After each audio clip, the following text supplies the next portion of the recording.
Seorang gadis remaja di negara bagian Assam, India memutuskan untuk menyuntikkan darah HIV positif pacarnya ke dalam tubuhnya demi membuktikan cinta kepada sang pacar.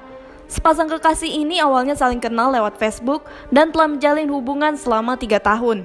Hubungan ini rupanya tidak direstui oleh orang tua si gadis. Si gadis pun berkali-kali mencoba melarikan diri bersama sang kekasih.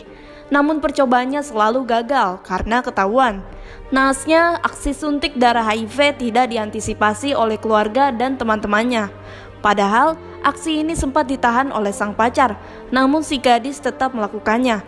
Kini sang pacar ditahan pihak berwajib untuk diproses hukum, sementara si gadis sedang dalam pengawasan dokter. Wah Sobat Revisi, padahal HIV atau Human Immunodeficiency Virus merupakan virus yang menyerang sistem kekebalan tubuh. Dan virus ini dapat ditularkan salah satunya melalui kontak cairan tubuh. Pengidap HIV kebanyakan tidak mengalami gejalanya sampai masuk ke fase AIDS. Simaklah penjelasan Dr. Richard Swandi, dokter spesialis penyakit dalam berikut ini. Sayangnya tidak. Jadi HIV ini seseorang yang positif tidak akan ada gejalanya sampai dia masuk ke fase AIDS.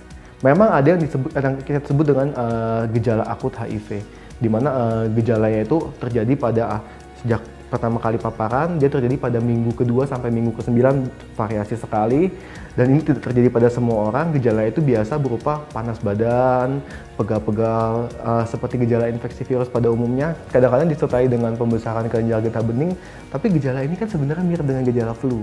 Jadi biasa pasiennya ini nggak sadar, kecuali kalau misalnya mungkin pada saat berobat ke dokter didapatkan memang ada riwayat penggunaan tindakan-tindakan yang beresiko menularkan HIV. Biasanya saat berobat ke dokter pun dokternya nggak sadar kalau tidak didapatkan anamnesis ini, dan gejala ini hilang dalam waktu 1-2 minggu, dia hilang, dan pasiennya mungkin merasa hanya pilek saja, hanya tidak ya. Nah, tapi sebenarnya dia sudah positif HIV kalau misalnya itu disebabkan oleh virus HIV, dan setelahnya dia akan masuk fase dorman, di mana HIV-nya ini positif tapi tidak ada gejala sama sekali. Daya tahan tubuhnya akan pelan-pelan dikikis oleh kuman ini perlahan-lahan. Nah, tergantung dengan bagaimana gaya hidupnya si pasien, kesehatannya, pola makannya. Nah, suatu waktu dia akan menjadi AIDS. Kecepatannya sangat bervariasi tiap orang, tapi normalnya sekitar 5 tahun sampai yang paling lama mencapai puluhan tahun, 20 tahun lebih baru dia menjadi AIDS positif. Orang yang terkena HIV tidak bisa sembuh, tetapi dengan meminum obat antiretroviral atau ARV setiap hari seumur hidup, infeksi HIV bisa dikendalikan. Stay safe and healthy, sampai jumpa di episode Health Today berikutnya.